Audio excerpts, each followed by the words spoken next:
But no, it's nice to meet you, man. I know we have a ton of mutual friends. I agree. I think we do have a lot of mutual friends. I think, and you're from San Diego as well. Well, so right? This is, it goes one level deeper, which I didn't realize till I started reading up about you. I was born and raised in Minneapolis. Wow. Which, same as you, right? Yeah, born and raised. I moved to San Diego when I was 14 with my family. Oh, there you go, man. So I moved to San Diego much later in my life, but yeah, I lived in San Diego for like 6 years. What time? Like what year? I was there from 2013 to 2019. Okay. So, fairly recently. Yeah, that was around the time that I moved to LA, actually. Oh, okay. So I finished college at San Diego State and then moved up to LA and went to Icon for a little bit. And that was kind of my catalyst to come to LA. Oh, that's interesting, man. So when did you leave San Diego? I'm wondering if we overlapped at all. I think 2013, probably right when you came to San Diego. I just missed you, so you probably missed the event vibe. I mean, they're still doing shows, but I played some shows for Event Vibe, I think, before I even moved to San Diego. Oh, wow. Okay. Yeah. So I know Tim Ortiz and that whole crew. Yeah. You probably know them much better than I do, but I always had great experiences with them. Totally. That's really where it all started for me, DJing. I was always the local opener in San Diego with Event Vibe and did a little bit with LED as well. Sure. But yeah, that's kind of where it all began. Where were you playing over there? Over Flux? When Flux was still a thing? Yeah. Yeah. Flux, Stingery, which is now the Nova in San Diego. Yeah. Because it was that, then it was Omnia, and then Nova, right? Yes. Yeah. So I was always on the rooftop in Stingery playing house and kind of whatever catered to the crowd. Kind of, they're like, we want some open format stuff, and wherever I could DJ in San Diego, I would DJ just to have that opportunity to just play and learn and try to get better. Man. So that was my thing. Yeah, that was Chicago for me, man. Was when I was doing all those kind of gigs, and just anytime anyone would let me play music somewhere, I would show up and do it. All kinds of music, whether it was open format, whatever. I couldn't get enough of it in those days, man. It's kind of, do you ever miss that era? Because in somewhat, I look back and I'm like, God, I played so many shitty gigs and so many wasted nights of playing to 30 people or whatever. But then at the same time, I kind of romanticize it, just man, I don't know if I was ever having more fun than in those days too, Yeah, for me, do I miss it? I think it's nostalgic to think back on it, of just how far I've come and all that stuff. And humble beginnings, playing to, opening a club with no one in the room. But I think I've gained so much from doing that, from DJing to, no one in the room to 500, 1,000 in the room. And, I learned so much of how to connect with the crowd, how to get them moving. And, it is really just taking that to what I'm doing now, of playing bigger rooms and stuff like that. What I learned from opening shows and clubs is there's such a skill to it. You can't just come in and throw the bangers down and go all in. You really need to kind of work the crowd and tap into the environment. And I remember my first show I played at what was it called? Spin nightclub in San Diego. Yeah.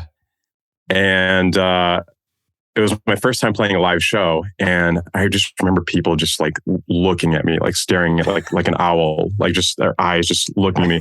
No one was dancing, no one was grooving, and it was just a reality check of I have to actually there's an art to this. Yeah, there's a whole nother component. It's not enough to just be excited about the music you're playing. It's you have to actually make a connection to the people in front of you.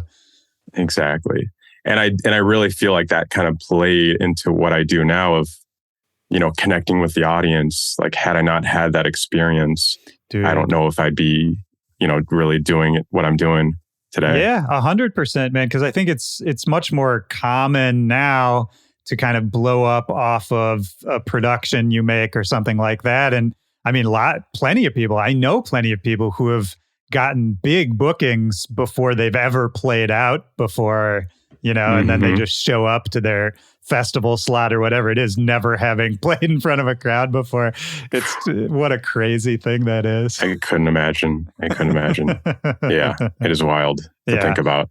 And don't get me wrong either. Like I'm not, when I talk about the nostalgia of it, I don't want to go back to those days, but it's fun to think about, just the I don't know. There's something about the freedom of those days. I guess I'll say that, of just like, you didn't have to worry too much about any particular gig because you had like 3 more that weekend and none of them really mattered. Yeah, there is that part of it.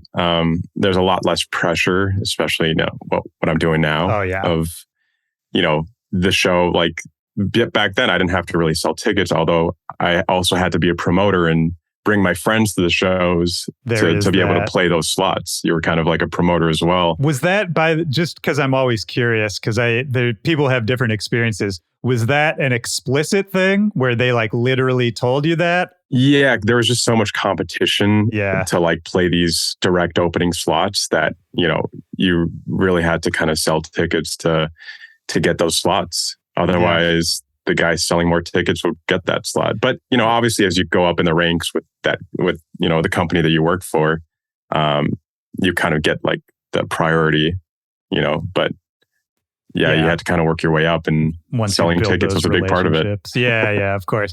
Yeah, because sometimes I feel like it's not explicitly said, but it's just sort of understood that's what. Yeah, that's what you're. I guess. Yeah, it's not explicitly said, but yeah, for sure. I guess just because we're talking about it, if we rewind it even back from there, like take it back to Minnesota, I'm excited just because no one's ever from Minneapolis. So I'm always excited to talk about that. For you growing up there, were you musical as a kid? Was there like music going on in the house or around you when you were growing up in Minneapolis? I was musical just like by myself. I mean, there wasn't really much musical influence in my family. My grandma was like an opera singer, but that's cool. I wasn't really around that much, but I just naturally gravitated to this kind of dance music back in the day.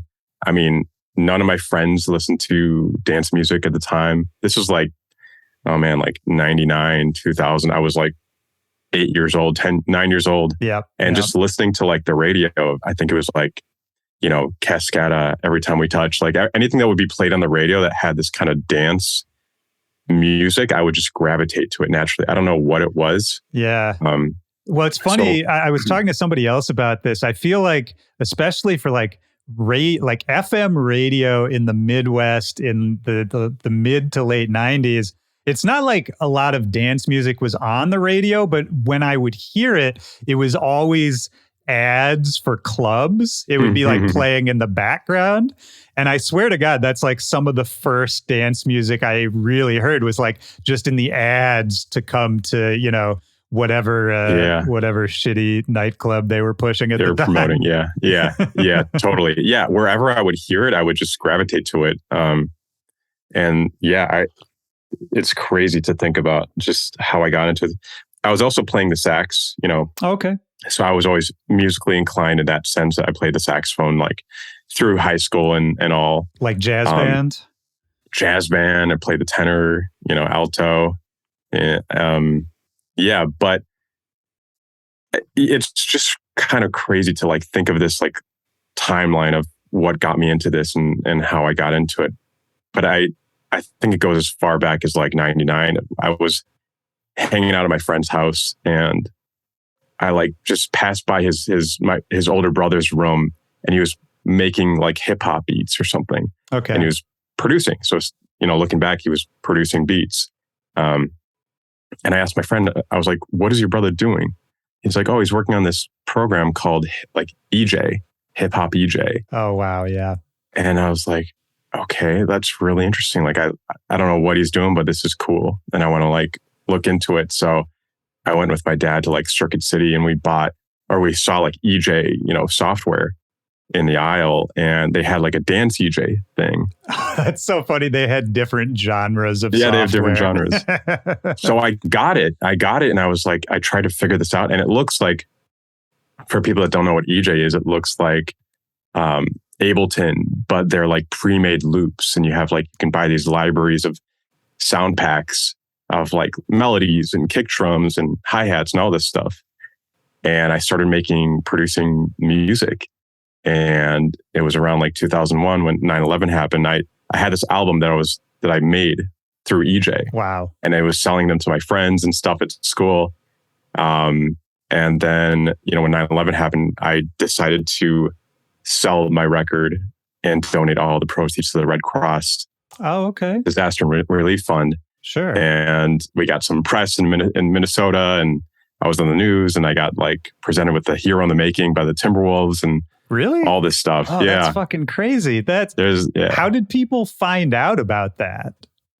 I think my dad just hit the pavement and kind of told people, and it was at Electric Fetus in Minneapolis, this like album record shop. Yeah, which for people who maybe don't know, I mean, that's an iconic record store in the Twin Cities, and was always sort of it was like a spot for culture in the Twin Cities. Mm-hmm. Yeah.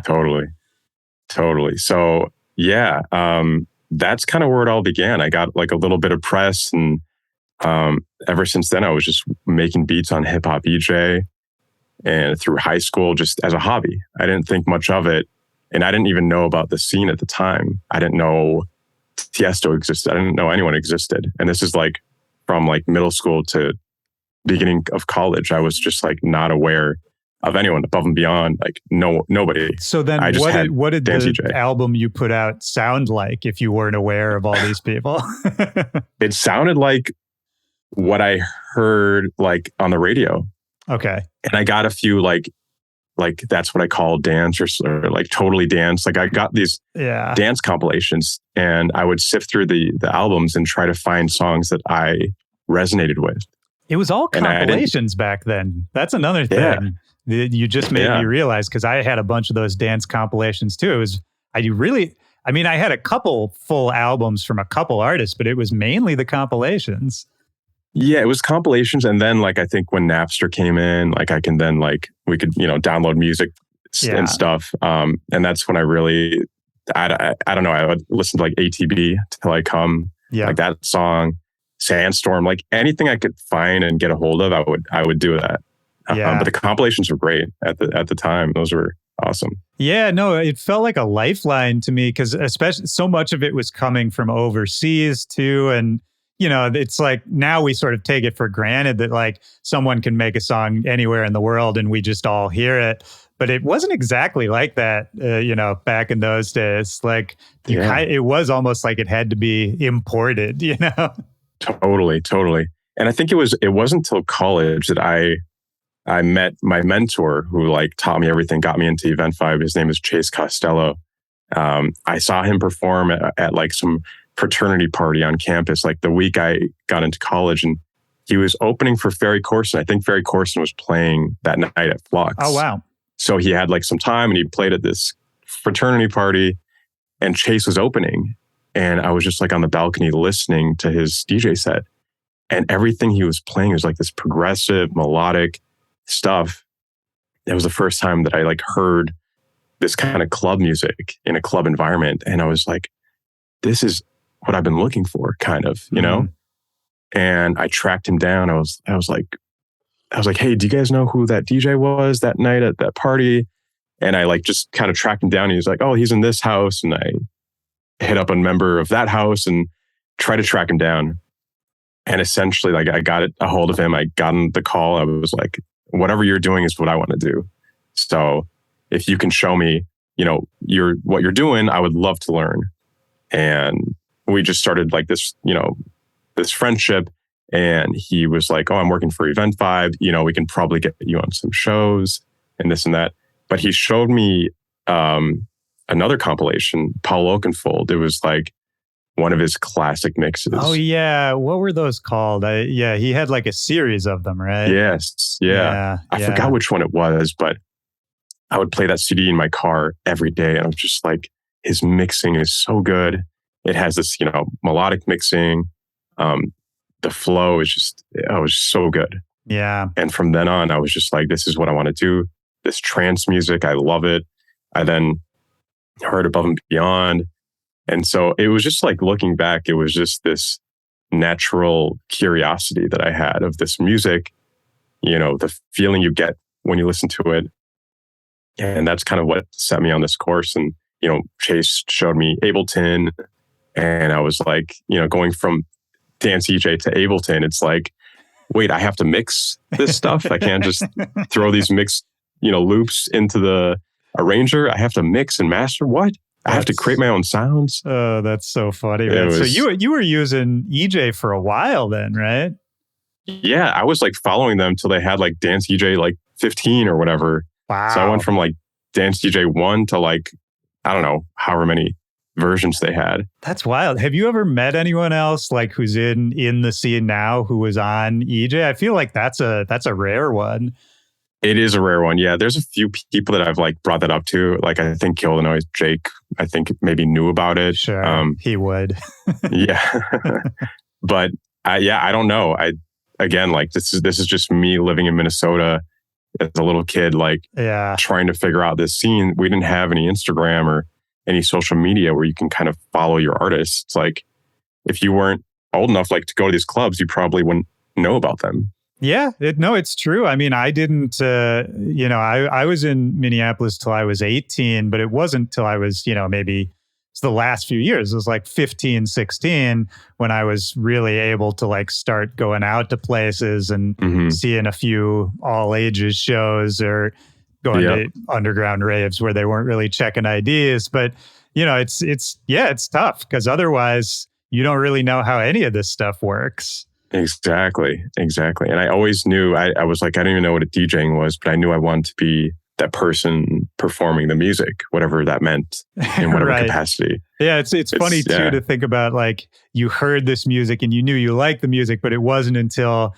many years later when you actually saw this guy Chase like playing the music where it connects and you're like, oh, this is how it works. Exactly. Yeah, totally. It's so funny. Yeah. And it's really nice he was down to kind of be that mentor figure and just down to kind of bring you in. Because I think even that is kind of rare. Like, there's absolutely a parallel universe version of that where he's just like, whatever, kid, don't bother me. I think he told me like down the line, he was just like, when you told me that you're passionate about this, that this is what you wanted to do, I knew then and there, like, you're here for the right reasons. Like, you really want to, be in this community and this, do this. Like, you're really serious. Oh, that's nice, man. Yeah, he's amazing. Chase Costello. You keep in touch, still close, all that? Yeah. He got tinnitus, I think, like, a handful of years that we were working together. And so, but he's making music again. So good, man. Definitely look out. That's good. He's amazing. Yeah. Tinnitus, man. What a nightmare doing what we do. It's like, it's one of those things. I don't know. This is a sidebar, but like, it's not talked about enough. Like, A, how easy it is to damage your ears, and B, like how debilitating it can be when it gets really bad. Yeah. I wear earplugs every time I go out to a show. Yeah. Every time I play a show. Every time I even go out to like a concert, I'm always got my earplugs with me. I'm the same. Yeah. I mean, don't get me wrong. I abused the shit out of my ears when I was a kid, but like I had to shut that down pretty fast. Yep. Yeah. I mean, once you lose your hearing, it's like you can't get it back. Dude, it's gone. We don't know how to fix it yet. It's like, we can fix all kind of medical problems, but we haven't figured out that one yet. Yeah, it's wild. So I always tell when I have friends coming to shows, I'm like, bring your earplugs. Yeah. It's going to get loud. Yeah, exactly. It's like, I think that's an important thing to break down too, is like, the sort of rock star cliches or the image versus the reality that people have of like doing this. It's like, don't get me wrong. There are plenty of like party people who just go out and go crazy. But I think on a long enough timeline, if you study the people who really stick around doing this, it's like No, it's pretty buttoned down at a certain point. Totally. I think if you're in this for the long term, like you kind of have to, like you kind of have to just be healthy and like take care of yourself. And, when I'm, I'll have the drink, the drink here and there, maybe before a set or after, if there's friends at the show or DJ buddies and stuff. But I'd always try to sleep when I can, take care of myself, go to the gym. It's so important. Like your health, your mentality, your mindset, all of that is just, you have to keep working at it because it's definitely grueling to travel as much as we do. Right. And it only, once you kind of get going and see some success, like it only gets worse, right? Like that just never lets up. Totally. So like for all those up and coming producers, like start now, working on your health and getting in the gym. You don't need to be like jacked, but like be healthy, take care of your body, watch what you eat, go on runs. And, I'm like going to like fitness classes in LA, right. And I got like a trainer and all this stuff. And it's just so important because when you're on the road, you can't really do that much. It's hard to have a routine on the road. Yeah. Yeah, it's true. I think, the idea of like sort of having some ingrained discipline is just valuable in any of those senses. Cause you're right. When you're on the road, it's sort of chaos. But if you can still sort of make yourself find some structure in whatever that chaos is, it's hugely helpful. And I mean, don't you think too, that kind of like taking care of your mind, your body, that sort of thing, other than just health reasons, I think it makes you a better creative person, like a better musician in a way too. Totally. Having routine, I think, is super important, at least for me. There's a lot of people that are like, oh yeah, like should produce at 3 a.m. and, till, the morning and stuff like that. I'm like, yeah, if it works for you, that's great. But for me, having a routine is so important, waking up at like 7 a.m., having that morning routine, getting in the studio at a certain time every morning. Is that even what you do generally when you're home? Yeah, that's what I do. Even if I get home late on Sunday, I'll always try to wake up at the same time. Man. Because having that routine and getting back on track is so important because we only have so many days that we're home until we're back on the road again. So you need to kind of like recalibrate quickly. And the best way I find is to have a routine and to kind of stick with that routine as best as you can. Yeah, I think it's kind of, you don't give yourself an out for it. It's like, there's not a decision to be made of like, oh, well, am I going to sleep in or am I going to, just be lazy today? Because it's sort of already set. You already know what you're going to be doing, right? Exactly.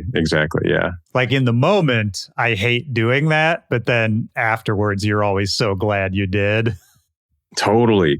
Even like working out, like nobody likes working out. But when you finish that workout or, that run or whatever, it's just like you feel so much better.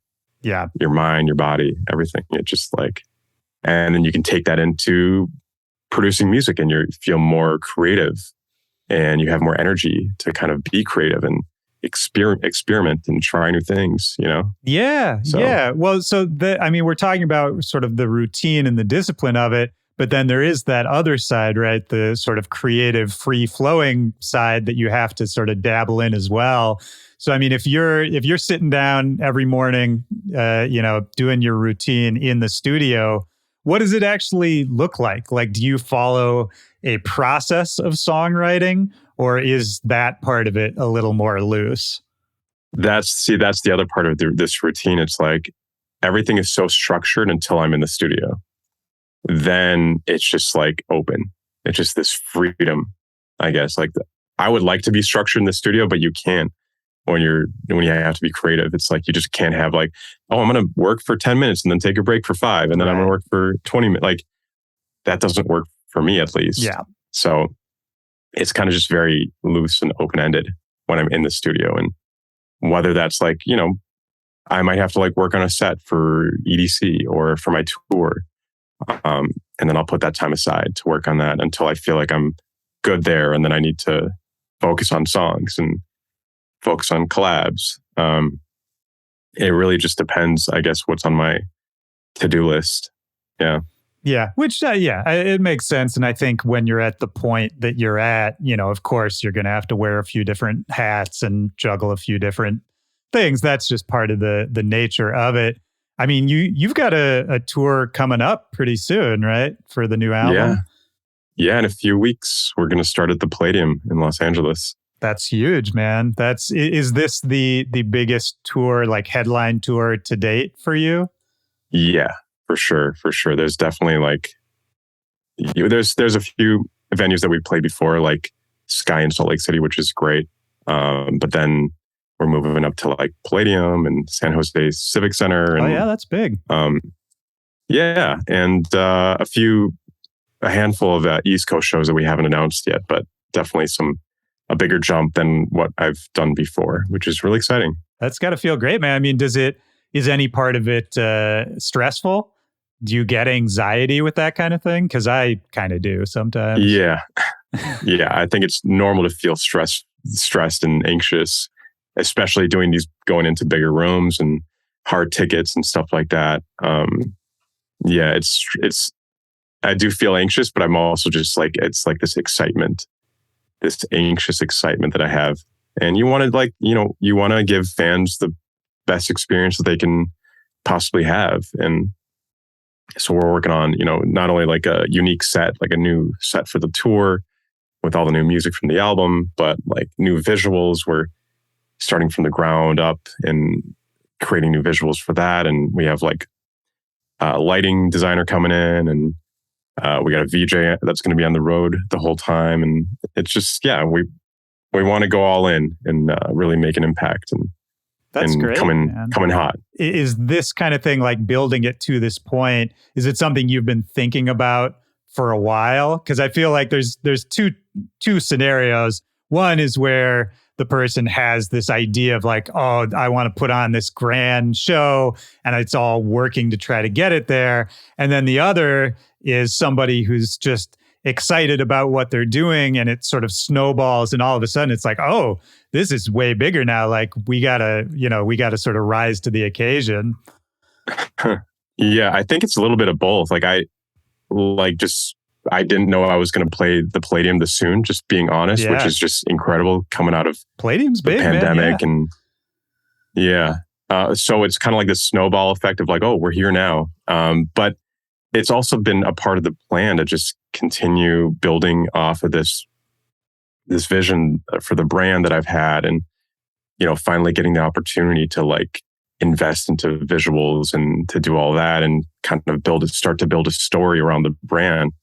It's like a combination of both of those. It just feels really exciting, and it's also just like a lot of pressure on me to really go in and do it right. And so I'm super involved on like the creative, the visual side, and also just wanting the album to be as good as it can be, because it really comes down to the music, I think. And everything else kind of complements that. Yeah, of course. So, it's got to start from the music. I completely agree. But I think you might be uniquely qualified to think about stuff like this or to talk about this, because over the course of your career, I think your sound has, gone through a metamorphosis, or you've expanded your sound a lot. Have you learned anything along the way about sort of keeping people, like taking people along for the ride, and making sure that sort of as you change and grow, whether it's the music or the show or any of that, like managing to include the people who have been there before, managing to kind of like draw the through lines between what you're doing and where you're going? Yeah, that's a really good question, actually. It's something that I thought about this whole time that I was kind of evolving my sound, and, starting with Anjunabeats of, getting and doing the trance thing, and then evolving into where I am now with Ophelia. And I always made it a point that I didn't want to like leave my core fans from Anjunabeats and Above and Beyond, behind. I wanted to kind of, the goal was always to have them come with me on this ride. And so kind of, I don't want to just make trance, then all of a sudden put out like a melodic dubstep banger, right? Because you would just kind of lose that. So it was always important to kind of include them in the conversation and kind of for example, my Rooms EP on Anjunabeats, that was the first time that I started to experiment with other genres. Like I had psytrance on that EP, that like experimental down tempo. And so putting that out on Anjunabeats was kind of, in a way, like showing those fans like, oh, there's more outside of trance. And I'm showing you on the label that you guys are all accustomed to. Right. That like there's something else outside of this trance, box that we're all kind of in.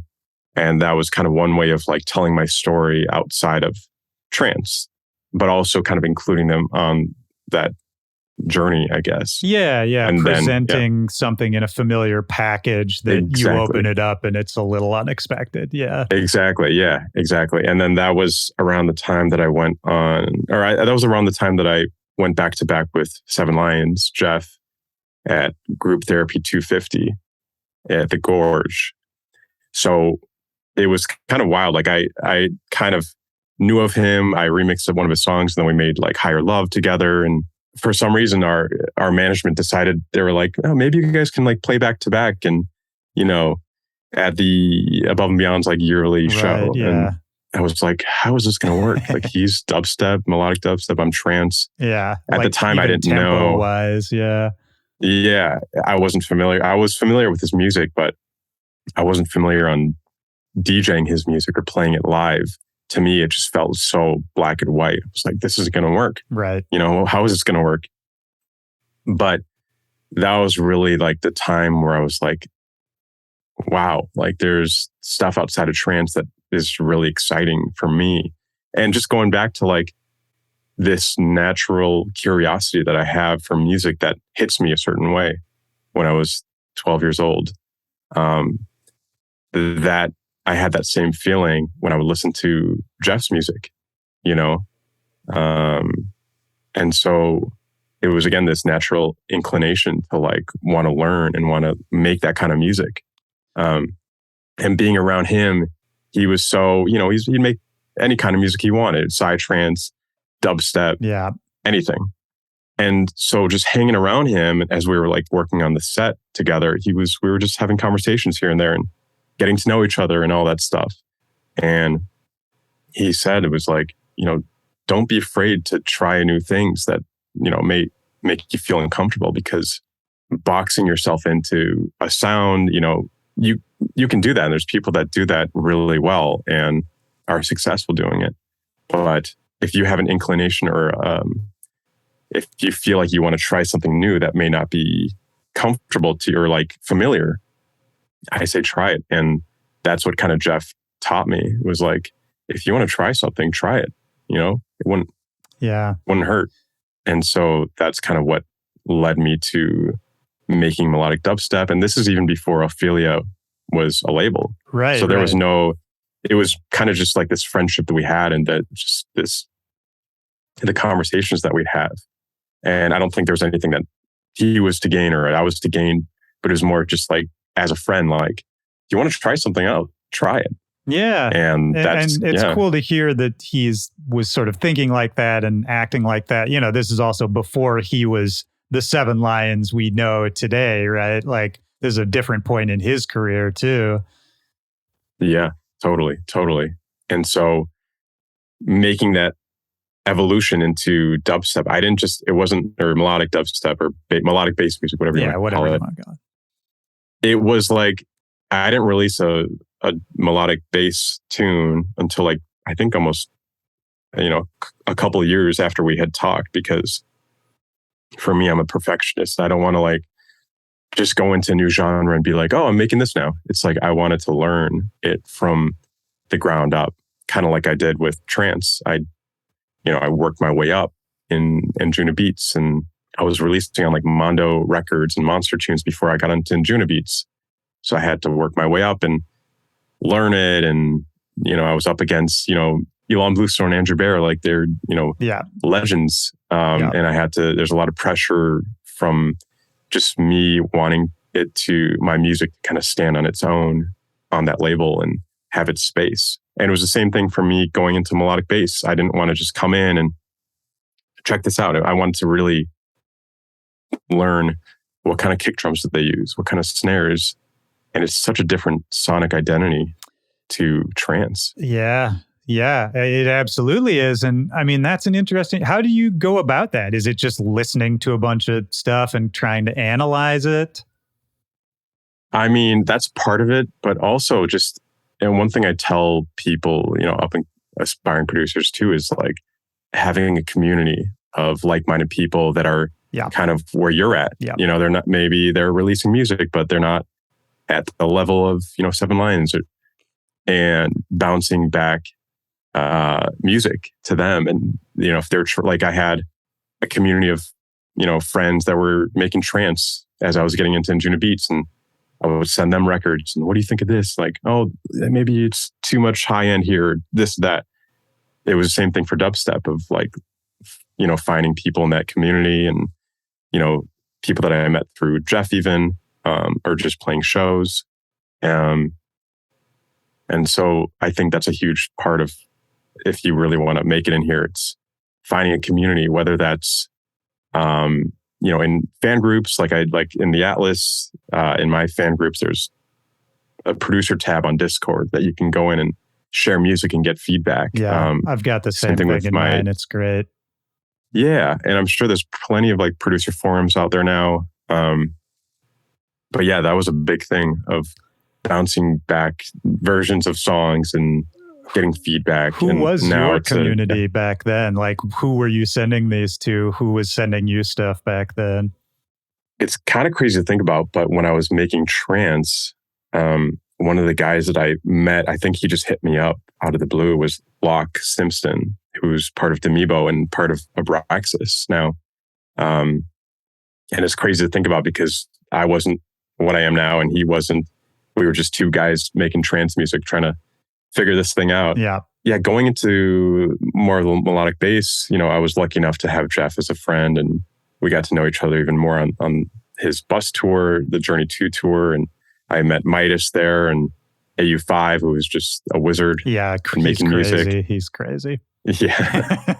Yeah, but now we have like a really cool community in Ophelia, which I'm sure you know about, with Jake and Sam and all those guys. Well, I mean, I was talking to Jake about it recently, and I was saying, I mean, I feel like there's probably other groups like this, but the Ophelia, like, family, quote unquote, like, it really does feel like that. Like, it's actual friends hanging out and just being, it almost feels like it's friends first and music second, in a way, or at least they're equal, which I feel like for a lot of label collectives or artist collectives, it doesn't always feel like that. Yeah. I mean, I think we really came together during the pandemic of like live streaming and trying to figure this out of like, what do we do? Everything shut down. There were maybe like a handful of people live streaming. So we kind of came together just, I think a little before the pandemic, just shooting new music to each other and this and that. Well, when the pandemic hit, we really kind of connected and started doing live streams together. And I had them on my Atlas live stream with Insomniac. And I think just naturally, we just kept staying in touch. And I think just trying to figure this out. And then we ended up making this mega collab together and doing Zoom sessions together. So, and then we ended up, hanging out in Seattle, and we surprised Jeff for his birthday last year, and or I think a couple of years now. I don't even know where the time is going. Who knows, man? It's just a great little community that we have of producers, DJs, just still trying to figure this out together. Yeah. And cool. Doing it together, man. I think that's the key. And what you're preaching my language as far as talking about finding a community. I talk about that a ton all the time on here. It's the most important thing as far as I'm concerned, whether it's in real life, whether it's online, whatever it is. But like you said too, I think finding people like on your level, whether that means skill level, whether that means, level in the industry, whether that means level of excitement for the music, it doesn't really matter. But somebody you connect with, just on the same page with, man, there's nothing more valuable than that. So true. It's so true. I mean, yeah, that's how I learned, is just finding these people online. Whether it's Locke or, a handful of other guys like Hyperbits, who I think is still making music now, but he was a huge resource of just like throwing back ideas and musical ideas and stuff like that. Yeah, community like that is great. And it doesn't even have to be a community. It could just be like one friend that you may have met at a show that also makes music, Well, we talked about like early mentors and, you starting like this DJ residency early on, just being the local opener. How did it evolve from that? Because I think, the local opener role is sort of an established role that we all kind of know what that is. But then going from that to whatever the next stage is, I think that's where it can really start to branch off and take a million different directions. What was that path for you? Was it kind of off of the strength of the music you were making, or did you make more connections with someone who helped you get there? What did that path look like? I mean, for one, like being a local DJ, there's something like addicting about it. Yeah. Of just being in front of these crowds, even if it's not your crowd. It's just the fact, like this feeling you get from DJing and getting a mix right and having this, the song drop and everyone's just vibing. Yeah. There's something addicting about that. And I think I realized at the time, I was like, this is really cool. But it's not my crowd. It's not really going to get me to that next level that I want to be at. Yeah. And I had this realization that if I really want to make it, I need to break out of this, local opener thing. If I stay a local opener, I'm always going to be a local opener. There's no next step. That's the glass ceiling. But if I want to break the glass ceiling of being a local opener in San Diego, I have to make music, and I have to make really good music. And I need to kind of take a step back from doing this really fun and addicting thing, right, if I want to really make it. And so I stopped opening, and it really was tough, and it was kind of like depressing a little bit. But because at the time I went through a somewhat similar thing back in the day, and it almost feels like you're failing or giving it up, right? Because in a certain, like, you're getting this immediate feedback every weekend of like, good job, serotonin, positive energy, all that. And so it feels like you're doing something, and then to sit back and just go back into your studio where nobody's seeing you or giving you that feedback, it can feel tough, man. Yeah. Yeah. So I moved back home with my parents in San Diego, and I literally was just like living and breathing music production, and, talking to my community of friends, my like circle of friends, and, listening to group therapy and Above and Beyond, and referencing songs, and falling asleep watching tutorials. And that's literally all I was doing for like a year plus, just at home. I took like a point blank online studio class thing. Sure, yeah. Anything I could find online, which wasn't much at the time, I would do. And that's when I got connected with Mac J, who is established producer, DJ, and a good friend of mine. And he was like, hey, like, I think I hit him up out of the blue. I was like, he was getting mashups played by Hardwell. And I like hit him up. I was like, dude, like, that's so cool. You're getting your mashups played. And we just ended up connecting, hanging out. And he said that he was going to Icon, which is this school in LA. And I was like, oh, maybe that's like the secret to like making it, of going to the school and paying all this money and all this stuff. But kind of rewinding back, I had put out like a few trance songs just through Chase Costello, who had a song out on Mondo Records. I remixed his song, and it was played by like Andy DeGuid or something like that on like some trance podcast. Sure, yeah. And I freaked out. I was like, oh, this is crazy. But my goal was always to be on Anjunabeats. And so I worked my way up. I tried to make better music, and I had a song called Burma, and it was on Monster Tunes. And I was still living at home. Yep. And I got like a tweet or something, and it said like group therapy, like now playing Jason Ross Burma. And I freaked out. I went downstairs. I was like, Mom, Above and Beyond played my song. This is like my dream. Yeah. And I just freaked out. And then a couple weeks later, I got an email from like the A&R of Anjunabeats. They were like, hey, we love your song Burma. Do you have anything else to send us? I freaked out again. Of course. Caught my breath. And I was like, okay, this is my door of opportunity. The door is open. Yeah. This is my window of opportunity. And I was like, I wrote them back. I was like, yeah, like I got a few songs I can send you next week. And I didn't have any music at the time. That's kind of where I was thinking.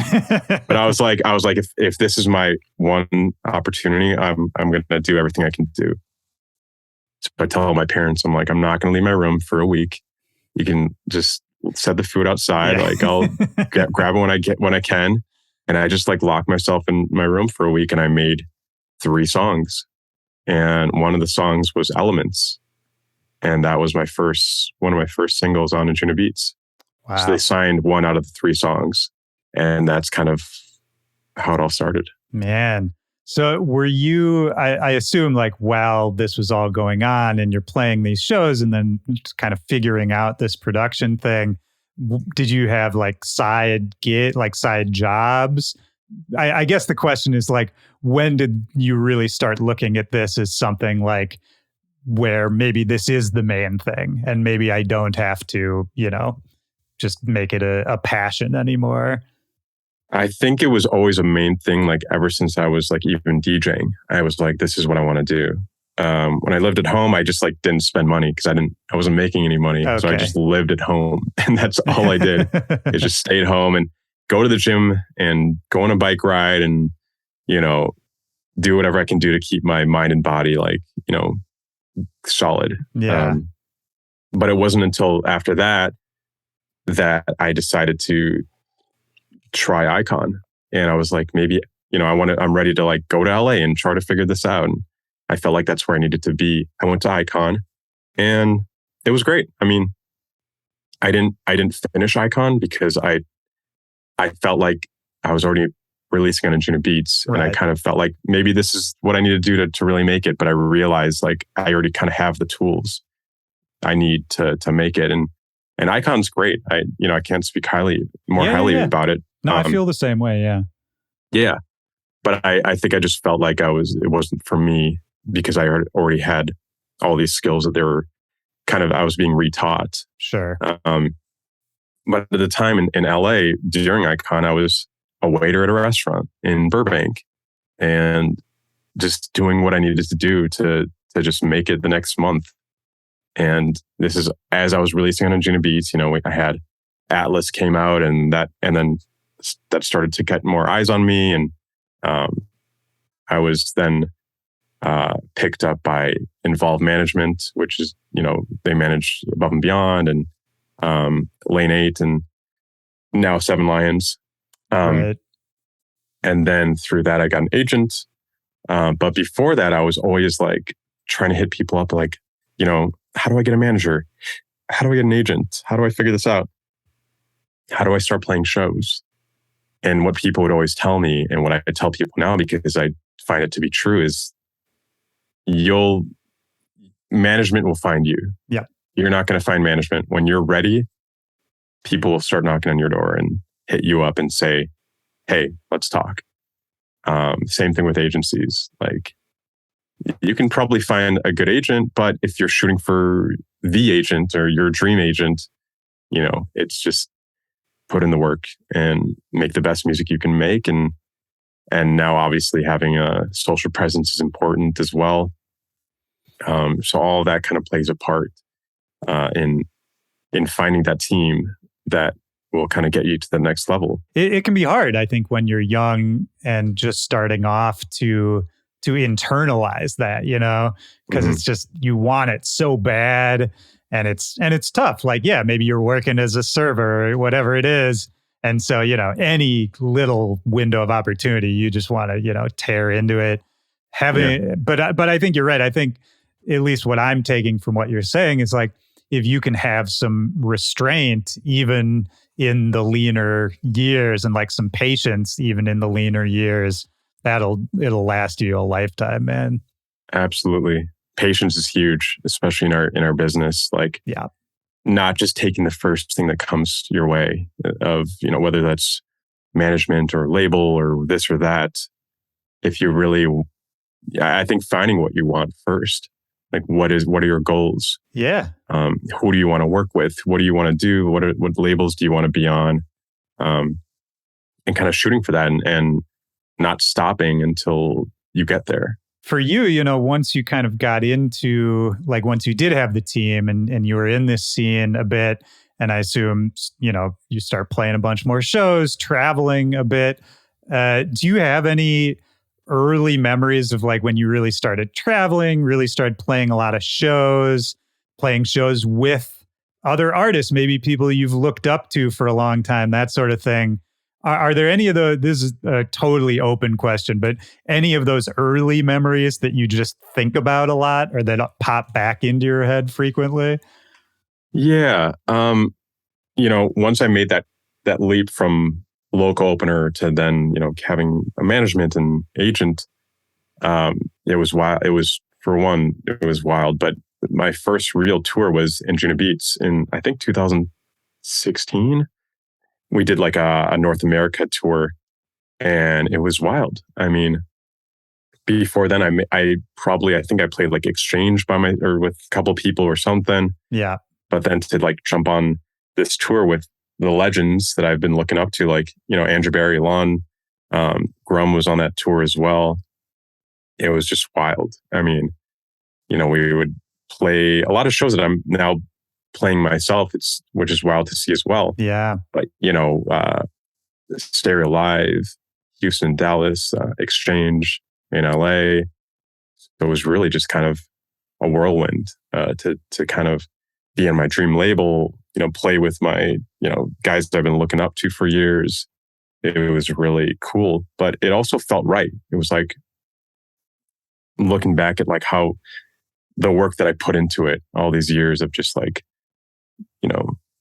trying to figure out this craft of making music on Ableton and finding my sound. It's like, it felt right. It didn't feel like, there is that totally, what I have now, that imposter syndrome of like, but like, I'm not Andrew Bear. Right. Like this is, there is definitely a part of that, but it definitely felt right. And it felt like, had I rushed this, I probably wouldn't be where I am today.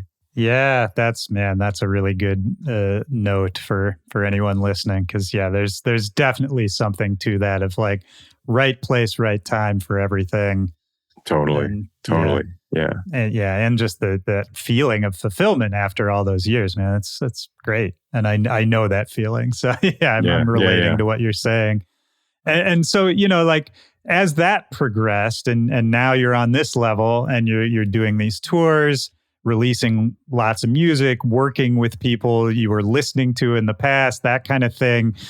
Were you, by the time you link up with Seven Lions and you have these conversations about, be open, do what you want to do, don't be afraid to take risks, had you already been feeling like you wanted to expand what you were doing at a certain point, like beyond just the trance world? Yeah, I think I was like getting to a point where I was making great music and I loved what I was making, but I just felt like there was more to do, more to explore than just making that same arrangement or structured song of intro, build up, breakdown, drop. I felt like there was more to explore outside of this for on the floor music. I felt like I figured it out for the most part of the trance formula. But again, like, trance is kind of what got me into the music, but it's not like I was a trance fan since I was 12. It was more like I was a fan of this music that gave me this feeling.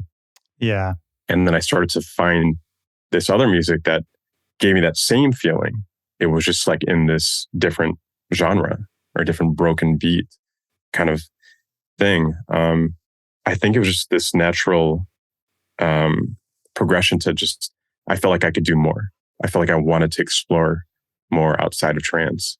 Just out of curiosity, have you talked to any of the old days like trance people, whether it's, whoever, Elon Bluestone or Ferry Corsten or any of those guys, about what you're doing now?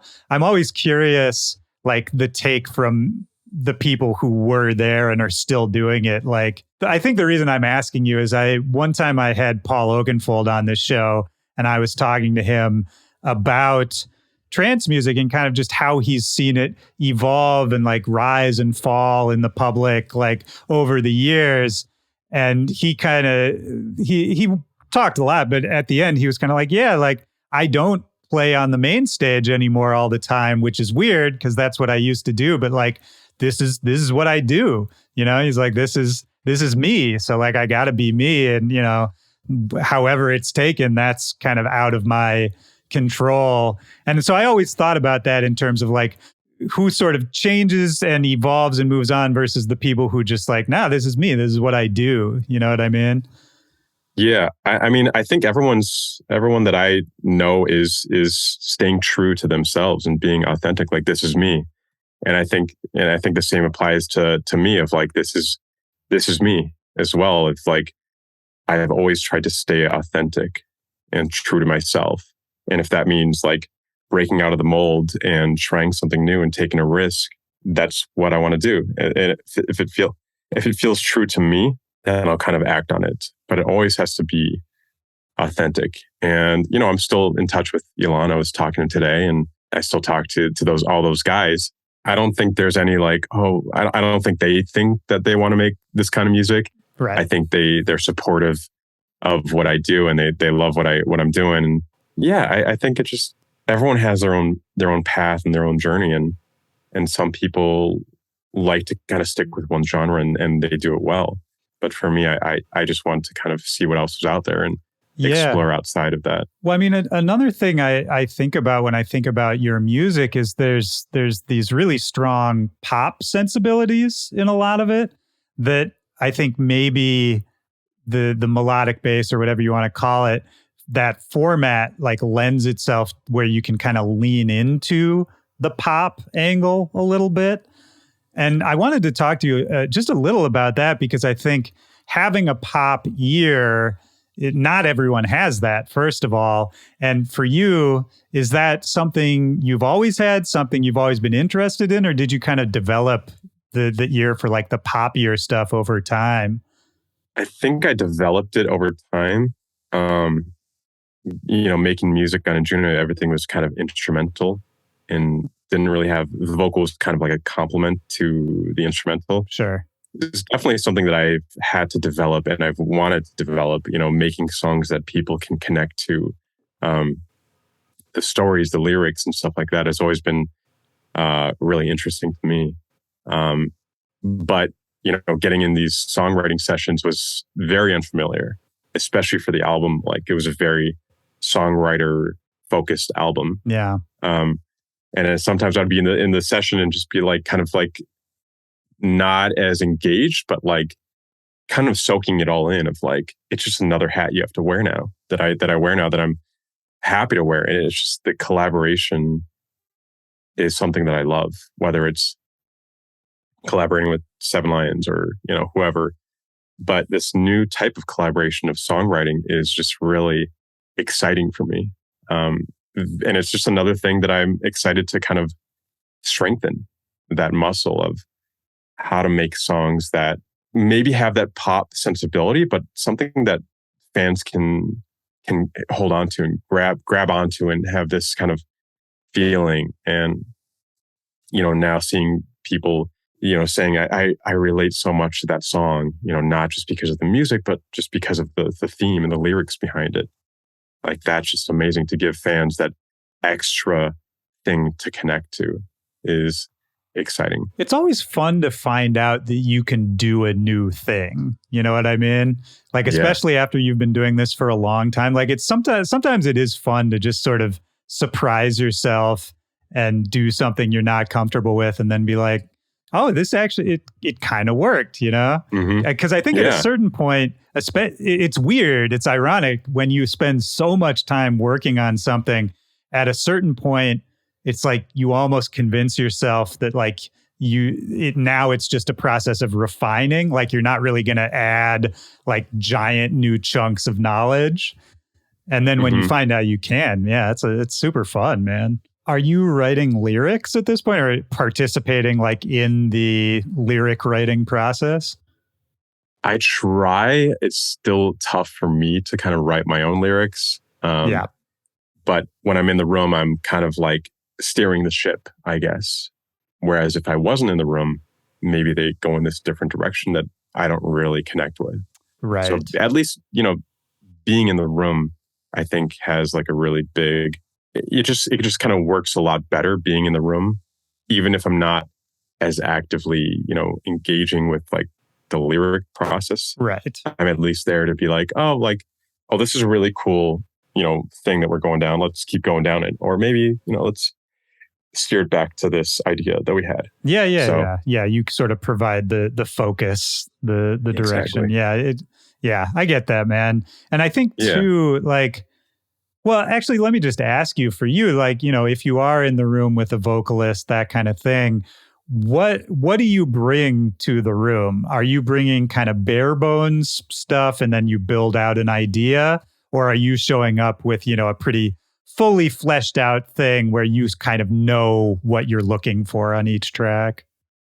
Yeah, it really depends. I mean, a lot of times the vocalist or the singer-songwriter would ask for a stripped down version of something, whether that's just a piano or a guitar, but it can also be the other way of like, maybe they have an idea that they want to, or maybe they want to start from scratch. So like Take You Home, the writer just was like, let's just start from scratch. We have a piano here and let's just go from there. Yeah. So it really depends. Otherwise I can like hear a demo from someone and then we come together and kind of try to revise it or try to make it fit my sound more or something like that. But yeah, it just really depends. And some vocalists, like I know Halion, for example, loves to hear the full track to kind of tap into the energy of the song, of what you're trying to say. So it really does depend.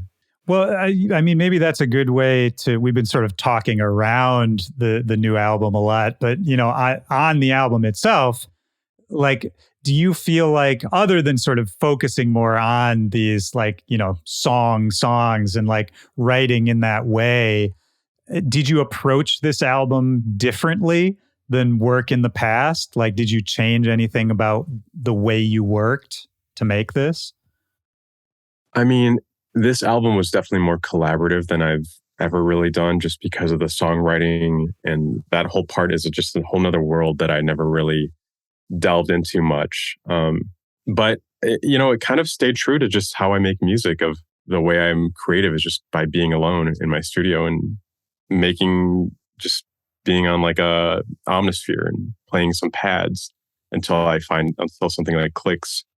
So in that sense of making music, nothing really changed, but you'll definitely hear, I think, a more dialed in and matured sound than what was on my Thousand Faces album, just because through the pandemic, I was able to learn more and I was able to just like take weeks off and just figure out how to mix better, work on my mixing and work on my sound design. And I think a lot of that, you can hear that on the new album. It's a little more polished and it's a little more developed. And I feel like I'm getting more confident in writing music, I guess, as a whole. And I feel like, I think that process has stayed true ever since I was even making trance, of just my process of making music. And then throwing in the songwriter side piece of it, I think that gave it, an extra jump up in maybe quality, or maybe like I think quality or even what it could be, right? Like you add this whole other element and all of a sudden this one idea you had can suddenly be 5 different things, right? Yeah, totally. So overall I'm really happy with the final outcome. It wasn't an easy journey working on this album. It was was stressful at times, and there are a lot of people in the mix that. But overall, I'm super stoked, and the fans seem to love it, and that makes me very happy that they love this kind of new body of work. And the reason why it's called Atlas is because my song Anjunabeats, that was kind of like the starting point of that name. But we had like the Atlas Thursdays, which is like a live stream that I had during the pandemic, and turned into the Insomniac show, the Atlas. Right. And so the concept that I kept coming back to when I was talking about the album was like this concept of home and what that means to me. And a lot of the lyrics have that theme of like talking about home. And when I started to think about the name, it just made sense to call it Atlas, because during the pandemic, all we had to look forward to, it, and me as well, is just these Atlas live streams. And so I kind of just dedicated this album to the Atlas fam, because they've been with me on this crazy ride, and I wouldn't be here without them. And to the fact that they love the album, just is all I can ask for. I know what you mean, because it's funny. Like when I was looking at the name and I was reading, like old interviews you did talking about this concept of Atlas and home and all that, it was funny to me to name the album after home for somebody who's like never home, Mm-hmm. Yeah. but at the same time, like what you're saying is that, and this is sort of a full circle conversation, is the home really is the community, right? Like it's not a physical place necessarily, but it's finding your people. And yeah, man, I think whether that's you as an artist, you as a person, you as a friend, you as a fan, whatever it is, like that's what we all are looking for at the end of the day. That's like what makes any of it meaningful. Totally. And I try to the community we have is just they're so incredible. And, we'd get together every week, but now they're like meeting up at the shows and the festivals and stuff like that.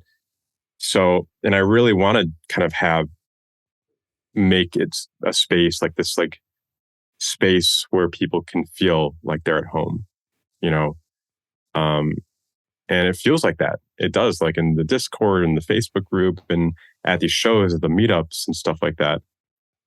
It feels like home, and not only for the fans, but for me too, to meet the fans. And they're just great people, and it's just a great community that I'm just excited to see it grow and to give them these experiences when they come to shows, not only to like hear my music and see me play, but to meet up with their friends that they've met, whether it's online or at other shows.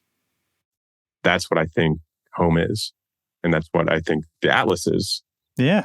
It's cool you're able to sort of connect with people on that level too. Because just from talking to you for just this hour now, like I get the sense that you might be like me, like not necessarily like just an extrovert running around wanting to talk to everybody all the time. But then when you find those ways, and you can tell me if I'm way off base, but for me, when I find those ways where you can actually really connect with people in a way that feels right, that feels comfortable, that feels validating, all that, it's like the best feeling in the world, Totally. And I feel like I had that community. Like I would go to, shows myself, and I had that community. So to give my fans that same kind of feeling that I had, that's all I could ask for, that they feel like they have their own community, their own home, that they can, not even go to shows, but even just like talk to, like in the Discord. Right. Like there's people that are talking right now, 24/7. They have friends that they've made for a lifetime, it seems like. And it's really cool that it all started from just this, the live streams and these shows. I don't know. It's just really, really cool to see that build from the pandemic and even today. Yeah, there's something cool about the idea to me of that at a certain point, it's not even really about you anymore. Like ostensibly, all these people came together because they like you and they like your music.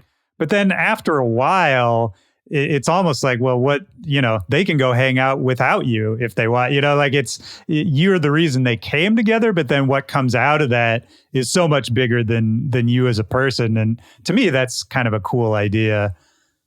Yeah, I do feel like that. I do feel like it's like beyond me. And I feel like it's like the Atlas is like kind of like what brought them all together. But now they've kind of developed these friendships that, through all these different groups that we have. And I chime in every once in a while. Like I can go into the Discord and I feel like I'm like breaking up like a deep conversation that people are having. I'm like, hey, what's up? Oh, okay. You guys are, no, okay. Sorry, I'll come back later. Yeah. Yeah, exactly. Yeah, it does feel like that. It does feel like it's beyond me, which I don't want it to be about me. I don't want it to be like, oh yeah, I want it to be like this space where people can come together and go to shows together. That's what I want. That's 100%, man. That's You're right to want that. It's like, it's very dangerous when people want it to be about them. And, I think we're all very lucky that sometimes it can be about us, but you can't hold on to that, Totally. Like, totally. You gotta appreciate it when it happens and then just kind of, ride the wave, I guess. Exactly. Well, what are you a fan of? We're talking about like people, you've brought this community together and you've been part of different communities over time. Like what gets you fired up about music or even about life at this point? And that's a pretty open question, but whatever that brings to mind, like what still gives you the excitement that you had when you were first getting into this? That's a good question. Honestly, I think one thing that kind of brings me happiness is like having a community, like we're saying of like the Ophelia guys and guys that I've met on Anjunabeats, and having a community and kind of going through this together makes it more enjoyable that you're not like on this journey alone. Having people to kind of go through it together and sometimes talk about things that can bug you, or learning from their experience and sharing their excitement of their successes and vice versa. I think that's something that kind of brings me joy, in this crazy industry that we're in, to have people that are on this journey. Like it's always been, like I've always had these, before I was even on Anjunabeats, like I always had these friendships that I can go to, whether it's sharing music or sharing ideas or, just kind of venting even. Yeah. It just makes all this even more worthwhile because they're going through the same things. They're experiencing the same flight delays and the cancellations and, these new measures, COVID measures and stuff like that. Yeah. It's not just you on the road. You have this kind of community. Yeah, you know that there are other people going through what you're going through. Yeah, you're not so alone. There's like a sanity check to it at a certain point. Jake actually said something to me once that I think about still all the time. He was sort of talking about like, I think we were talking about the idea of like, what is success and like, what do we actually want out of this? And he was more or less saying that like, he's like, if you think about, like, if you look back at everything that's happened in music and you're like, man, we really did it. Like, we're doing it, that kind of thing. He was like, I just want to be part of that we. He's like, I just want to be able to say like, I was somewhere in there. And, to me, that was like, it's perfectly encapsulated how I felt too, of just like, of course, we all have goals and we all want to grow what we're doing and be successful and all that. But at the end of the day, it really is just about like, I want to be around similar minded people and like feel like we're all kind of participating in doing this cool thing. That's kind of the best I could ask for. Totally. Yeah. And if my college self or local DJ opener self saw what I was doing today, I think he would kind of be like shocked. Yeah. So I think to like humble yourself in that sense of like, I think we all have this want to like do better and be more successful, but to kind of take a step back and be like, wait, wasn't long ago that we were just like these kids that nobody knew about trying to make it and trying to make music. I think taking that into consideration of just how far you've come, I think is so important. And to not get caught up in this whirlwind that we're all in of this competitiveness and, you know, I need to release this. I need to get these many streams and this like that. I think it's important to also just kind of take into consideration, like, I don't know, how far you've come and just like not worrying about things that you can't control. Which is almost like, everything. You can't control almost everything. Totally. And I think it's so easy to get anxious and be stressed and look at the future and compare yourself. But I think it's, letting that go, trying to let that go and practice that every day, because it's a tough business we're all in. And again, like going back to the community, having that community with you to kind of go through these things together is, I think, super important. But the other piece of it that I was going to talk about was being able to not so much disconnect, but like having a life outside of this music thing, I think is also really important. Yeah. For producers, that like, if they live and breathe, like it's great to live and breathe it and be in it. But I think it's easy to get kind of caught up in this world where you're just, all you know is this world, and you've kind of shut off everything else. And easy to like lose your identity too, right? Like Exactly. I'm sure like I do, there's people who make this their entire identity as a person.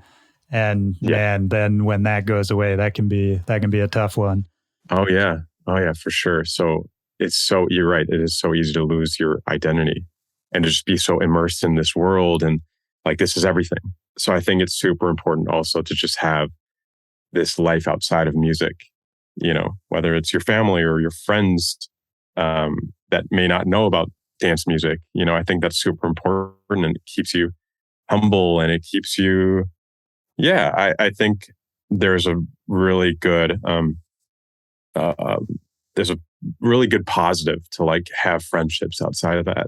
And that's what I do. That's like when I'm here on the weekends, I'm seeing friends, or I'm going out with my girlfriend for dinner in town, or I'm seeing my family in San Diego. I think all of that is super important just to keep you balanced. Oh yeah. And that goes back to the routine. Do you have hobbies outside of music? Yeah. I mean, one thing I love to do is ultimate frisbee. And that was like kind of like a Minnesota thing. Oh yeah. Wow. That's awesome, man. That's a cool. Do you actually have people you play with in LA? Not so much now. I really want to pick it back up, but I would play in like college. I was in like the college ultimate team. Oh, hell yeah. And I love that. But like, when I'm here, I'm going on hikes and seeing friends, and I love, checking out new restaurants. And whether I'm like traveling, I always like look up what are the new spots around here. Yeah. That's kind of like what I like to do. Yeah. Just be social and go out or just make music. That's a hobby of mine as well. Well, sure. But that's the one that's tied up in all the other stuff. That's true. But I still enjoy it. That's good. No, but that's actually really good, man. Because there's some people you can tell they kind of lose that enjoyment at a certain point. Yeah. Yeah. No, it's kind of like a therapy for me, just like being in my studio and making music. It's something I love, that I've always loved doing. But you're right. Yeah. It's good to have hobbies outside of my work. Yeah. Have you always been this way? Because, talking about like the importance of the perspective and staying humble and being grateful, plus like your sort of ethos of work of just like, you've always plugged away at it. You took your time with it. You were patient. Have you always been that person? Like, where does that attitude come from? Yeah, that's a good question. I've always kind of been very goal-oriented. When I was really young, I remember like running 5K races. My dad would wake me up at 4 a.m. and, I was like 8 years old at the front of this line of 20,000 people behind me of these adults. Right. And I always, I was running like, it was 3 miles or something like that, these 5Ks. Yeah.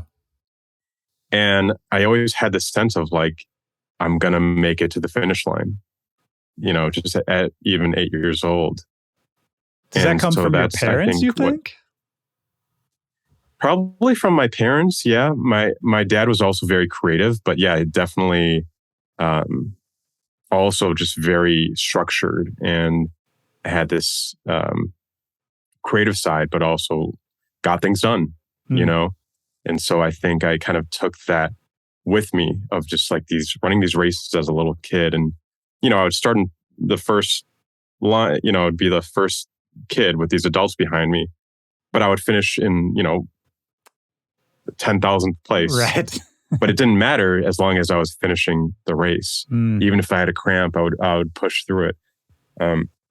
And making music is really just about finishing the race and starting that next race. And always just hitting the finish line of making a song. It's like, finish that. Okay, let's get to the next one. the idea of finishing a song with a cramp is actually pretty relatable. Yeah, totally. There's so many hoops that you have to jump through, but as long as you put it out or master it and you're done, it's like that race is done. What's next? So I think it's just this being goal oriented and having goals and knowing kind of what you want in this and finishing what you life. Start, right? Yeah, finishing what you start, exactly. And I think I've just kind of taken that with me all along of just, this is what I want to do. And this is how I'm going to do it. But you need to kind of do X, Y, Z to kind of complete that and get to that next level. And, and I think also adding in that perfectionism, just wanted this, I always want to do my best, whatever, every song, every show, kind of put that together and you have this, I don't know, this work ethic, I guess. Yeah, it's a strong work ethic, man. And the perfectionism thing, I think can be a blessing and a curse. But if you, for sure. But if you've, I think maybe that's where the discipline and the routine of it comes in, where you have a system in place to deal with your need for perfection, right? Mm-hmm. And deadlines. Sure. Yeah, sometimes you just got to hit send. Exactly. Yeah. I mean, you could like work on a mix for months, but like I always tell my management, like, give me a deadline. If I don't have a deadline, I'm just going to keep tinkering away at it. Right. But deadlines definitely help as well. And even if you don't have a team, give yourself a deadline of like, I'm going to finish this song by next week. Yep. And stick to it.